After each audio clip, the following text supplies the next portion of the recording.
ആ ഇവനെ ഗ്ലൂ ഒട്ടിക്കും, ഇവൻ മാത്രം ഗ്ലൂ ഒട്ടിക്കും. ഗ്ലൂ ഒട്ടിച്ചേരി അവൻ ഗ്ലൂ ഒട്ടിച്ചേരി. 76 അടിയടാ ഇങ്ങനെ എന്നെ പൊക്ക്. അവൻ ഗ്ലൂ ഒട്ടിക്കുക. എടാ പൊട്ടാ, ഇത്രയും ഓപ്പൺ ആക്കിയിട്ടതാണ് പോരാ അവിടെ പൊക്കുന്ന.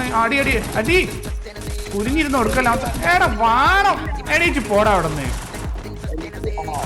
സ്പൈഡർ ഇട്ടിട്ടും ഇതോ എന്റെ സ്പീഡേ. വേറെ പോയി കൊല്ലടാ, നീ എന്നെ സ്പീഡിലേക്ക് തന്നു കൊല്ലു. എടാ അജി എത്ര ഡാമേജ് തന്നിരുന്ന സ്പീഡ്? അവൻ തന്നിട്ടേ ഇല്ലല്ലോ ഡാമേജ്. 10 HP അജിനെ നീ കൊടുക്കും. 10 HP. അതാ സ്പൈഡർ ഇട്ടിട്ട് എങ്ങനെ കുറഞ്ഞു പോകണം.